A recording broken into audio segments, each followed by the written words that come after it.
How do I look? All right. All right. So we're live, Paulie. It's that fast. Don't have to bring you into anything. So everyone, welcome to Litvak Leadership Live for the first Monday of January. And I am here with my good friend, Pauli Gee. I feel like he's my good friend because I got to tell you, I've read about him. I've watched videos of his interviews. And Paulie, you're an inspiration. So I am excited to talk to you today. It's obvious I'm an inspiration looking at your glasses.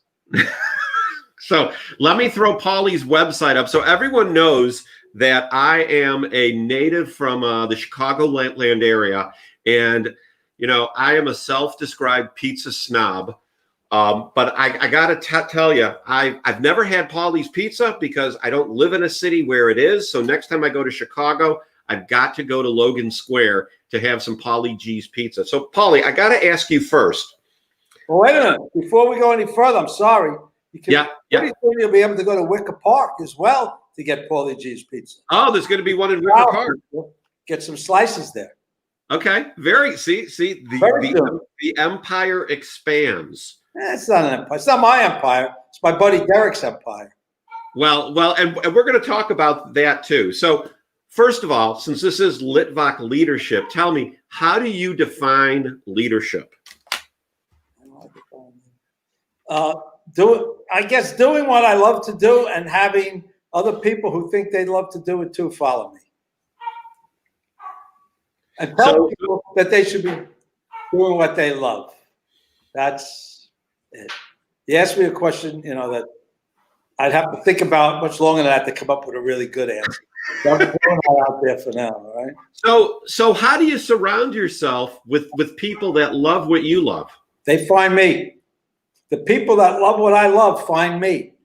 Okay.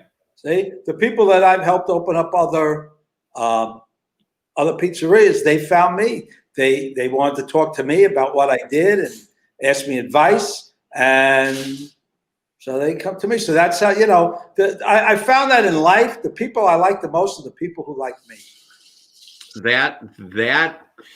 That makes sense because you generally don't like people who don't like you. So, yeah.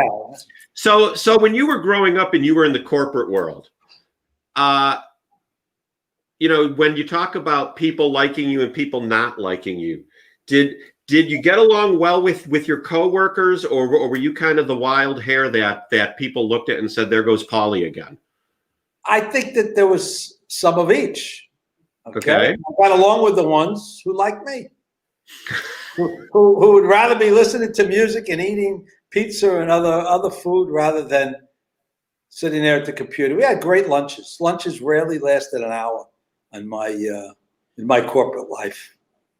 So tell us about the corporate life. Before you opened your first pizzeria when you were 56, and I tell people that because A, I'm 55, and B, for someone to make a change like that at 56, I think is really inspirational.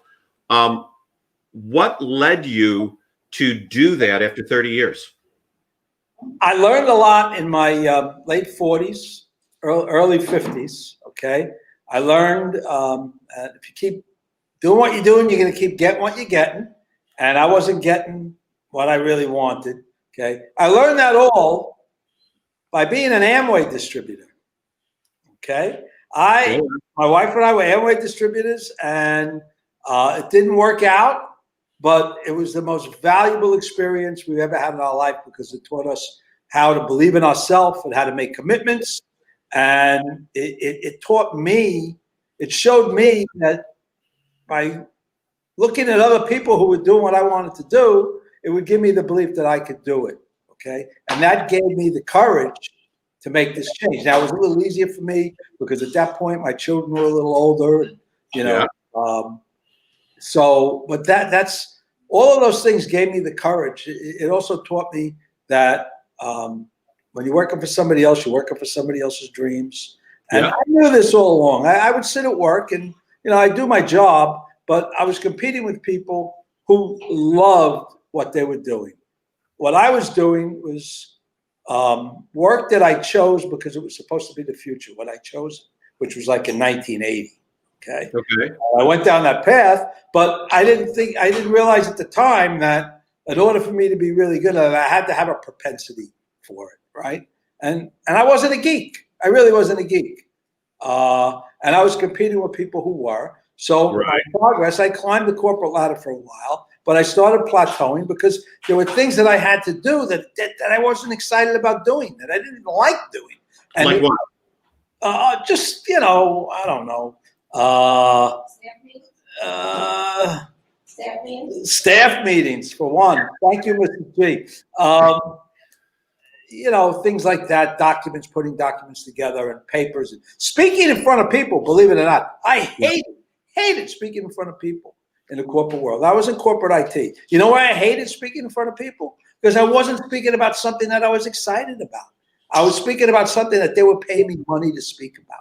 Okay? That's why ball players should sign 1-year contracts. Okay, because if they pay you to do something, once you've gotten the money, unless you absolutely love it, it's not going to be the same, right? So so the corporate world, and the other thing that I discovered, and I'm really happy to be on your show today because it gives me the opportunity. I mentioned Amway before. One of the things that they would do is you go to conferences. And they showed you. I was in Amway for like 5 years. Oh, that's a long time. It's a long time. And what did they do?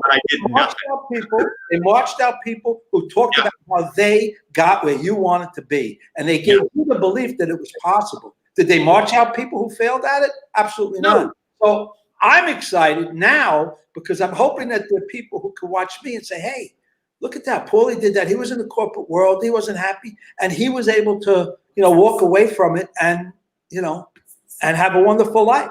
And I want to give people that belief. And so being on here is a great gift because it gives me the opportunity to give that gift to other people. So how do you find, if someone comes to you and says, Paulie, I want to open up, Pauli Gee's pizza shop. Okay. How do you determine if they've got the fire in their belly, if they've got the passion? Okay. I talk to them about what they want to do. I see if they've thought it out. Okay. But most importantly, I give them a legal document. Okay. I send them a legal document. And if I hear from them again, after them going through that crazy friggin' legal document and there's no brown in their underwear, I know that somebody's serious. Okay. So the legal document talks about the friendship fee, the ongoing friendship fee, all of that. Hang on just a second. Okay. Litvak Leadership, Facebook Live. Living Leadership? No. Litvak? Yeah, Litvak. Oh, I'm sorry. I left out the T. I'm a coffee drinker. That's why I left out the T. I also, I got my coffee and my matching Mike's Hat Honey mug. You have to match, right? The hat. The hat. And on certain days, Mike's Hat Honey Yeti mug. Serious business. So Eric Bam wants to know, how many hats do you have? Well, I have hundreds and hundreds of hats, but I've gone on a 12-step program recently because I really only like to wear pizza hats when I'm at our restaurant, right? So I'm there every day just about. So I have all these other hats, hundreds that I never wear. So I decided to go on a 12-step program and only accept pizza hats.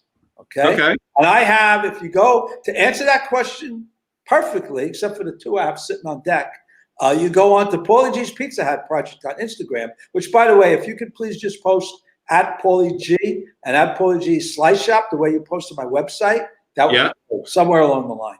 So in any case, he knew that already. He just wanted to let me. He just wanted, He's Eric. He likes to jump in. Okay, so about 250 pizza hats. Wow. So did you ever think when you first started that first shop in Greenpoint, the legend you would become? I wouldn't have dared even entertain that idea. Okay. At that point now, I was thinking small. Okay. But my dream was to be able to stand there every night and make pizza like Chris Bianco did, and Anthony Mangieri, and Dom DeMarco, and Mark Iacono, standing in front of there making pizza. I thought I had to do that. And I did it for a while. But first of all of those people had half the number of seats in their restaurant that I had in mine. it became very difficult for me to do these other things that are important to me and important to other people, like talking to people.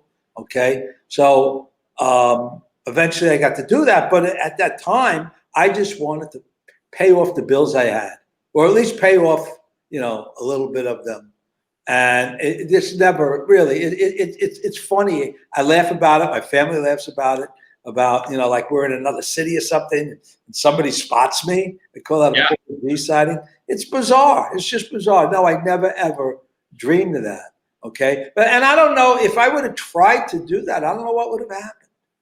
I don't know if I would have been in the same place I am right now.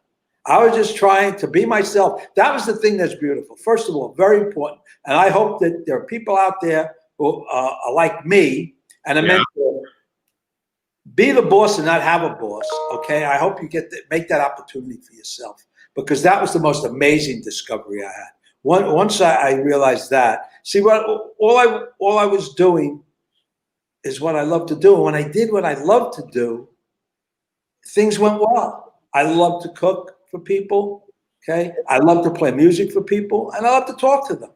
And when I started doing that, all of a sudden, I was successful. I don't think that was an accident.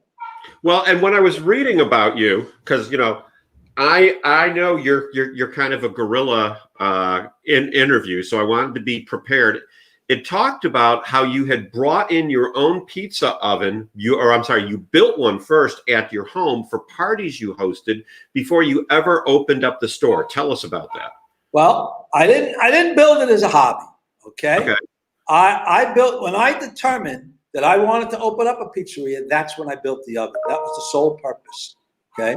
I looked around. I saw other people who built their own oven in restaurants, right? And I thought maybe I could pay somebody to do that. I priced it out. I talked to a couple of people, and then I found free oven plans, Pompeii oven plans on fornobravo.com, and I had planned to open up. I had a friend who wanted me to open up a breakfast and lunch restaurant called Le Peep. Most of them are in Colorado. He loved them. There was one in New Jersey, right? And he was. My friend was kind of retired from the construction business, and he wanted to, do something with his money. And he said that he could build me a restaurant. We'll find a place. We'll build it. I run it. And it's mine, and I give him 5% of the gross. And I thought that was a great idea. So we went looking, and thank God we never found a right location in New Jersey. Just thank God, because I don't know where I'd be right now, right? I can't imagine you running a Le Peep. Well, see, I couldn't either, okay? But I could imagine myself running a pizzeria. That excited me because I loved pizza. I didn't love, I did like some of the things they serve at Le Peep very much, but I just couldn't see just doing that, executing to the T somebody's exact recipe. And so I started thinking about opening up a pizzeria instead. Right. And I found these plans, and I told my friend, and I thought he'd do the same thing with me, with the pizzeria, that he would with the Le Peep. And I didn't realize it, but he was very disappointed. See, because he believed in Le Peep, but he had no idea about me making pizza, right? So I really disappointed him, and I didn't realize it at the time. I guess I didn't want to know about it. I just wanted to open up a pizzeria. So but I got him. He has a passion for masonry, like I have a passion for pizza, right? And he helped me build this oven, and I thought he was going to invest too. I was going to need investors, but when it came, he didn't. So unfortunately. So I know you got a passion for pizza, but then I read about you that you have a heritage halfway similar to mine. You've got an Italian Jewish heritage, and I'm going somewhere with this because I was raised Jewish. Sicilian even. I'm sorry? Sicilian even. Sicilian even. Okay. Sicilian. And now you're doing a pop-up deli called Edith's. Well, we are. People call it a deli, but it's a very Polish Jewish kind of thing. And good food, man. Yeah, it's been wonderful. It's really been wonderful. I like to help other people, and not always, with my name on it. Okay, people come to me, that I offer them advice. If I could give people an opportunity. Mike's Hot Honey, perfect example. He wanted to have his honey on my pizza, and we worked that out. But because I was going to serve it on my pizza. He had to make it in my restaurant. I gave him the ability to do that. When we were closed on Mondays, he'd come in on Mondays and make it, yada, yada, yada. So this woman, Alyssa, came to me and was kind of looking, maybe to use my kitchen a little bit. And, we're open only at night. We open at 6 o'clock in the Wood Fire Place. And I started talking to her about her using it during the day. And here we are. And I always liked the idea of the pizza and the bagel thing. People call me a pizza bagel. I hate to associate Italian Americans with the mafia, but I would say no, kosher nostra, not pizza bagel.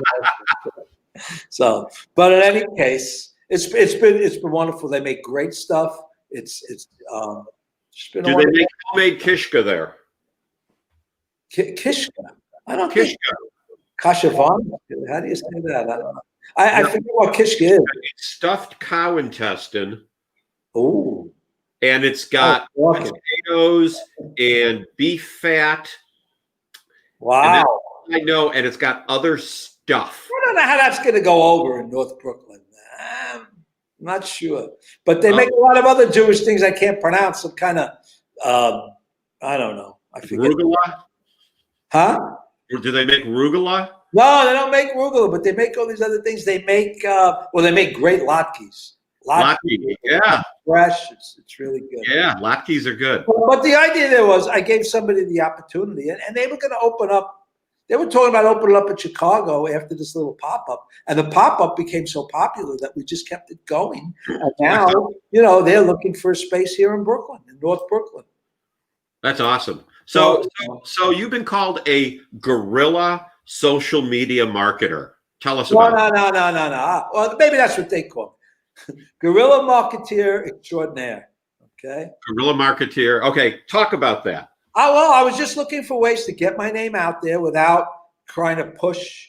When it first started, I interviewed PR people. I thought maybe that's what I had to do. And I saw how expensive they were. I didn't know if I could afford it. But also at that time, after I built my oven, and I was, by the way, those parties, like I said, there was strictly, to help me open up this restaurant. And it became very, very important because not only did it give me the opportunity to practice and experiment, it gave other people the opportunity to try my pizza. All the people who wound up investing with me, all friends and family, they all come to my house, had my pizza, right? And then eventually it gave me the opportunity to get people like Adam Kuban. I don't know if you know who he is, but he I've heard the name. Slice, which was on Serious Eats, or was. Okay. It got me to bring them to my home to try my pizza. It got me to get my name out there. I had posted pictures, a number of pictures of my pizzas and such on Flickr, if anyone knows what Flickr is. It's a photo site. And I would take those links and I would kind of, put them out there, slice it in the comments. And eventually, I decided that, I talked to Adam, actually. Adam, I asked his opinion. I said, do you think I need a PR person? And he saw what I was doing and how I was getting myself out there. And he says, no, you don't need to do that at all. You're doing just fine by yourself. And I think that was very important too, because it didn't give me this corporate look. I always remember, I looked up to other people to get that belief that I could do this. And I looked at people like Mark Iacano, Lucala. He was a great inspiration to me because he was a 38-year-old guy who never, did anything in a restaurant before. And he opened up a pizzeria that was literally within days became the most popular pizzeria in the city. Couldn't get in. Okay. What's his another name? guy wait. What's his name? Mark Iacano. Okay. Yeah. So okay, I'm great sorry. inspiration because he showed me you don't have to go to pizza school. You don't have to go to Culinary Institute to open up a successful restaurant. And that emboldened me. It's important to be emboldened. You have to be willing to take a chance. If you think you're going to fail, you're not going to try, right? So another person who was very helpful, I asked a lot of advice to, was Matthew Palombino, who owned Motorino, still does, right? And I always remember, this is before we opened, that there were people like Grub Street and Eater. They were always looking for content to write stuff, right? Well, they did something on him because he was going to open up a backyard at his restaurant, right? Okay, yeah, an And outdoor area. the way I think it was Grub Street worded it, they said, Motorino's PR machine tells us that they're going to have a backyard, which told me like they're really annoyed that these people are calling and he's using all of this firepower to get his work. You could tell that it wasn't organic. Me, a DIY guy, I'm 56 years old. I'm doing this myself. People identify with that. People, I think I was somebody to root for. It wasn't my intention. I was just being myself, but people rooted for me. I noticed that. So you've embraced social media, you've leveraged it to be your own, but the one thing that I hate about social media is people will have an axe to grind. I mean, what do you think about those squeaky wheels that how many times do people actually go on and say we love this place, we love this place, we love this place, versus the person that comes on and says something crap? I think my observation has been very, very different. Okay. What you just described is something that I see on Yelp and Google reviews quite often. But it's also my experience that when you go on Instagram, recently with all kinds of political stuff, it really has been a happy place where people would write positive things about places they went. People wouldn't go on Instagram and say, look at this shitty place, this crappy place that I went to. They didn't do that. So in that respect, it's been good. It's these other things like, Google reviews and Yelp, yada, yada, that are like that. But that it creeps into, I just put out a post, somebody who was very unhappy with their delivery or whatever, and they ranted. It was actually in an email. I made a copy of the email, crossed out the names. I posted it, and I got an overwhelming positive response. I was just blown away how positive people were about, everything that we've been going through. But there were some people that, somebody said that it was the guy said that it was a dicky move to tell, he must have learned this in school. Okay. But right. I gave my excuse before I gave my apology. Okay. He's probably right. I should have apologized first. But he said it was a dicky move. So I wrote back and I said, what did I say? I'm glad that your opinion is in the vast minority, but you are entitled to it. I said, I'm entitled to my opinion too. My opinion is I don't appreciate you calling me a dick. Okay. So it's like, well, thank God I literally got over 200 comments, and there was just a couple. But most of the time, Instagram seems to be positive. And Facebook is a whole nother thing. But and that's another thing I mentioned that I learned. I don't talk politics with anybody in my restaurant. No, we're not talking politics today. None whatsoever. And as a matter of fact, there were people who were upset with me because I wouldn't post anything in support of things that went on this summer, on my social media. Right. And it didn't go well. There are people I haven't really spoken to in a while because of it. But it's something that I firmly believe in. I think that was something that helped my business. It's just a friend of mine pointed out this to me today, and I had read about this before. A friend of mine, Johnny from King Umberto in New Hyde Park, we were out there at his place because I had to go to Long Island to eat indoors today because you can't do that in New York City. We actually drove to Long Island for lunch, right? And he said, Michael Jordan said something about, how come you're not supporting Democrats? And he says, well, Republicans wear Air Jordans too, he said. So. They do. Okay. It's really a good policy, and I try to instill that in others who, have my name on their restaurant. But one thing that's been very important to me is autonomy. I have to make sure that people who own and operate the Pauli Gees feel like they actually own and operate it. And I can't tell them too much. I could advise them, but if they feel strongly about something, they're going to do it. So let's talk about that for a second. Although it's franchising, you don't like calling it franchising. You call it that. You've got friends in other cities. So how is that relationship? Are you mentor, advisor? Can they do whatever they want to do? How does it work? It starts out that way. People come to me again and they decide to, spend their cold hard cash, working with me, because they feel that they, it's kind of like a crutch at first. It helps to be associated with me, and they want to learn. But eventually, they do things on their own, and they still look at me as their mentor. But they very much know what they're doing at that point. I've helped give them their start. At this point, I'm asking them questions. They've learned things. For instance, excuse me. Sure. Where, Derek Tung is opening up Pauli Gee's in Wicker Park, and he's been doing some things with the equipment that's there. I had some questions about equipment. He's actually answering me. So as I've tried to call it, but it's just such a tongue twister, Pauli Gee's Brotherhood of Pizza Entrepreneurs. I encourage people to work together. And it's taken a while, and it's gotten to the point where they all share things with each other. One thing that we learned after we opened is that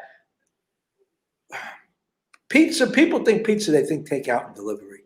Okay. So, I was of a mind that the pizza that we serve doesn't travel well. And after a few years, I said, that's it. I'm not doing any more takeout. Never did delivery. I was going to ask you about that because you called it, or I heard someone else called it, the box is called a coffin. Somebody else did that, but it absolutely is. But if I'm doing takeout, I can't talk about that too much. I have to find the best way I can. But right. One thing that we learn is that people expect that, and they have to do that. So I forget why we mentioned this, but so I guess there's a balance between at one point you didn't have takeout or delivery. You fought it for a long time because of quality, because there is the whole experience you've said and the way the pizza tastes versus absolutely takeout. How are you trying to account for that now that they're not letting you have people in the restaurants, so you got to do some takeout? Well, that's a great question. What I did, now I did do takeout for a long time, but 6 years ago I cut it. I couldn't stand it anymore because people were coming. Postmates was coming, ordering our pizza somehow, and it was out of my control. I didn't like that, right? But I needed that. I got to a point where I could afford not to do it. I took a hit. It was 15% of my business, and it took a while for that to build back up. But so I stopped that. But but the other places did it because they had to. They didn't get off. I think everybody felt that when they first opened a Pauli Gee's, they were going to have the lines that I had day one, and that turned out not to be the case. Okay, so they needed to do takeout, needed to do it as best they could, right? Right. But when the COVID came around, okay, we were closed, and then they but I was able to do takeout. But I'm not going to do that. I kept the restaurant closed rather than just do takeout. I didn't think it was warrant. I didn't think that I'd make enough. And I had a slice shop around the corner that was doing takeout. I didn't want to cannibalize them. But the point where they said we could do outdoor dining, I said the combination of the outdoor dining, this was in July, so, it was a good time to do outdoor dining. And so I figured I could do takeout as well, and that should financially, that should help. And we did that. We did that for a long time. And then they shut us down again a couple of weeks ago. They said, no more indoor dining, even though, and this really bugs me, okay? They did a study. Everybody's talking about the data, the science, the data, the science. Well, finally, they admitted to what the data was, okay? Our governor said at like noontime, he said, we've found that 74% of the infections come from home gatherings. And we found that they should go out to eat. There you go. Okay? Because in that same breath, he said, and we found that he didn't say only 1.4%, and he should have, but he said 1.4% of infections came from indoor dining. Okay? And 1 hour later, he announced that we're shutting down indoor dining. Okay? So, what is that about? The decision was made already before the numbers came out, probably. But whatever. But in any case, so now they did us this really big favor. They allowed people to have outdoor dining in December and January and February. This was like a gift from God, okay? And then they told us, well, 50% of these units that you put up have to be exposed to air, okay? Right. And yeah, I've heard about that. The heaters can't be propane out on the street. They have to be electric, yada, yada, yada, yada, yada. And I was just going to have no part of that, okay? So my outdoor dining was gone. Now all I had was takeout. I said, I have to do delivery to stay open, okay? I never wanted to do delivery. I never did delivery before. We did it at the slice shop because it's a different style of pizza. That pizza could heat well, okay? It travels much better. But for Neapolitan style pizza, forget it, right? But my choice was do that or close the restaurant, okay?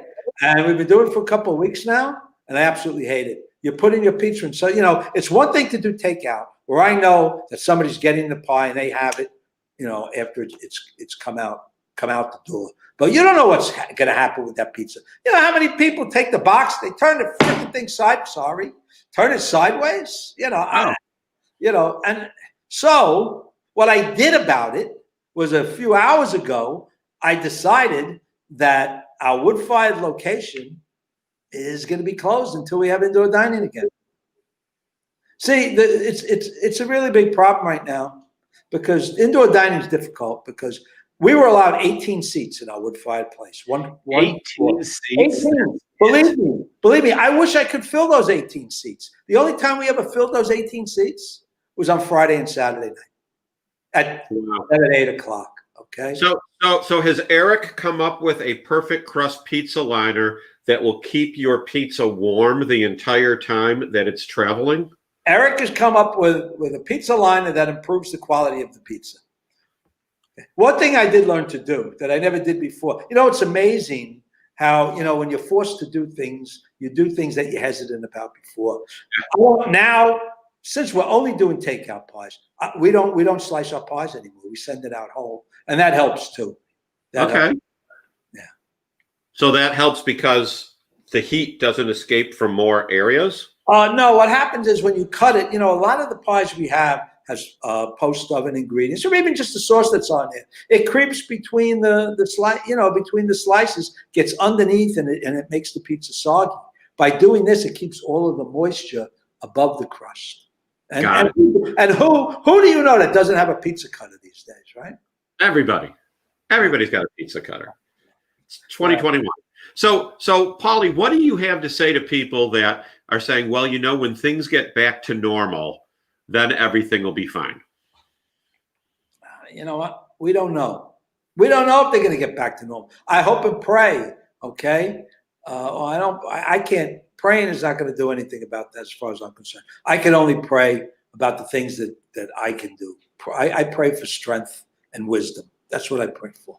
But I just hope that it's going to get back to normal. There are a lot of people out there. Like I said, I couldn't fill 18 seats. People are deathly afraid. And I just hope that this vaccine is going to help it, because at this point it's the only help.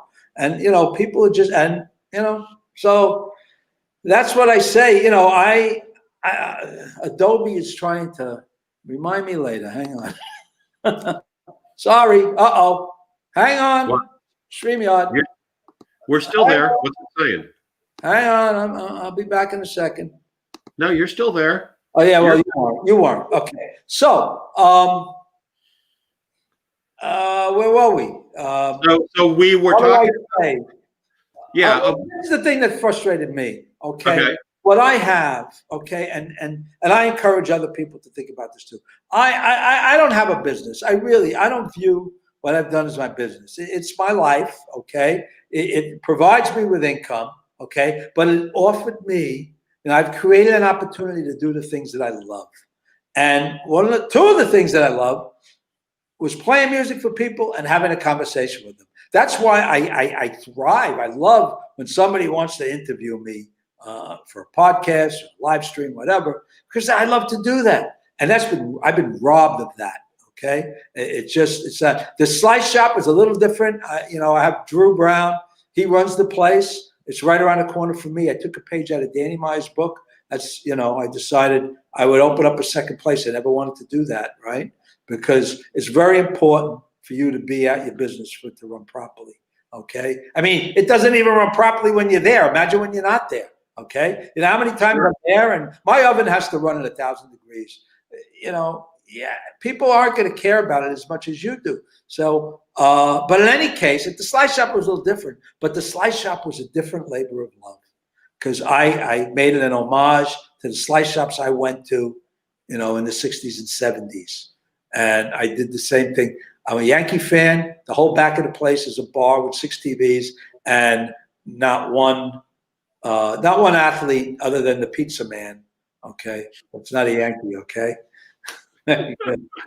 So when Pete, you made this leap when you were 56. So what do you have to say to people as we're going through a great reset of people's careers? What do you have to say to people who have been thinking, is it too late? Should I really take a risk? What do you have to say to them? Well, if you keep doing what you're doing, you're going to keep getting what you're going. If you're satisfied with your life and you're happy, just keep doing it. But if not, you have to take risks. Okay. I was emboldened by these people I told you about. They gave me the belief that what I wanted to do could happen. And that's when I did it. You have to look around and you have to convince yourself that what you're going to do can work.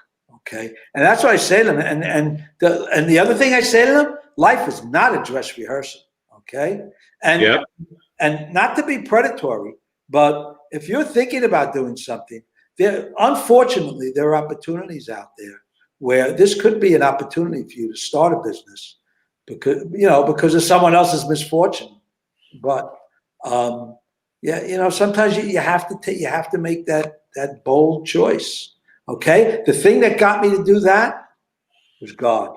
Okay. Because I looked back over the years and I knew that when I put my faith in God, when I asked God to help me over the years, it helped me solve many problems. It gave me the confidence to solve them. It gave me peace of mind. When I put what I wanted to happen, I basically prayed for the strength and the wisdom again to make things happen. And when I put it in God's hands and asked God for that and stopped worrying about whether I'd be able to do it and just did it because God was going to help me, it allowed me, to do things better, right? So when the time came, this is very important, to sign a lease, I was very scared. And then I realized, I said, you know what? If I sign this lease and everything goes sideways, okay, I'll ask God for help. God's helped me in the past, and we all have God's power within us, okay? That's why I talk about if you're praying for something to happen outside of you and your mindset and everything. I don't know how that works. But we all have God's power within us. I believe that it's an interconnection thing. And you just have to have faith that you will figure it out if you have to. Things have gone sideways for me in my life before, and I figured it out. But it's important. For me, it was important. That emboldened me, allowed me to sign that lease. It was the scariest moment of my life. Absolutely the scariest moment. But it was, once I did it, then I was moving along and I was doing the things that it took. I got the restaurant open in a few months. The slice shop took 29 months to get open. 29 months? Yeah, well, 18 of it was on the landlord. Took him 18 months to give me the keys. But, I announced it 29 months later, we served up for a slice. Wow. So final question, and it is a pizza question. We have to make it the final question. Got any more backups there? I love deep dish pizza. Can you get deep dish in New York? Absolutely. I've had better deep dish pizza in New York City than I had in Chicago, and I love it in Chicago. I'm a big Lou Malnati's fan, by the way. I have to go to Labriola. My buddy there, Steve Dolinsky, he swears by Labriola. I got to go there. But you need to go to Emmett's. Okay, it's in, I guess it's still considered Soho because he's about a half a block south of Houston. Okay, Emmett's, he does Chicago style pizza. He does thin crust. He does the dog, the Chicago dog thing with all the goofy stuff on top, with the sport and the yada yada yada. And it has to be a certain brand of hot dog. He does that thing. His deep dish pizza is my favorite. Emmett's. Emmett's. I wrote it down for when I am in New York. But when I go to New York, I want to go to your pizza place. That's Well, I where want to have you there. Okay. I want to have you inside at my pizza place. Okay. And we'll do this live with another camera and have another conversation once we can all. That's a great idea. I would love to do that. I'd absolutely love to do that. So. Awesome. All right, that's it, Paulie. We for a 30-minute show, we've gone 40 minutes. All right, I feel accomplished now. Okay. Awesome. If you would have cut me off at 30 minutes, I would have been disappointed in myself. Okay. Oh no, and frankly, I have more questions there. Is there like a science that said don't make a podcast more than 40 minutes or a stream because people won't watch or something? Or questions? What is it? Yeah, no, I wanted to do a 30-minute show, so I decided on a 30-minute show. You were warned, right? You were warned. You know, like you said, you got to do what you got to do. All right, good. So, all right, Paulie, thank you so much for being my guest. Everyone, look up Pauli Gee's in Greenpoint, Columbus, Ohio, Baltimore, Chicago, in Logan Square. If you have not had Pauli Gee's pizza, you need to go have Pauli Gee's pizza. It is good. Thank you very much. He is a legend. Everyone be blessed. And again, Paulie, thank you so much. Oh, wait, there's one more comment. Let's see if it's a good one. Keep going from Eric. Hey, is he the only one watching? What's going on? No. We got all kinds of people. All right. Okay. One more question. Then we'll sign off. What's your favorite pizza place in Long Island? Oh, I don't have one. Okay. I was just at King Umberto's. I love King Umberto's, but more than their pizza, their grandma slices off the hook. They have these little things, capellini cakes. It's like capellini with like an Alfredo sauce that he fries it looks like a little hockey puck. Okay. It's off the hook. I just posted it on Instagram. You can go look at it. Okay. But the other place, there's a place in Williston Park called Gino's that is by far my favorite upside down square. Okay, Gino's of Williston Park. All right, we'll look it up. Go ask the Edith lady about Kishko. She'll tell you about it. I got to remember to pronounce it. Kishko. That's an easy one, actually. We'll do. I will email it. All right, everyone. Be blessed. That's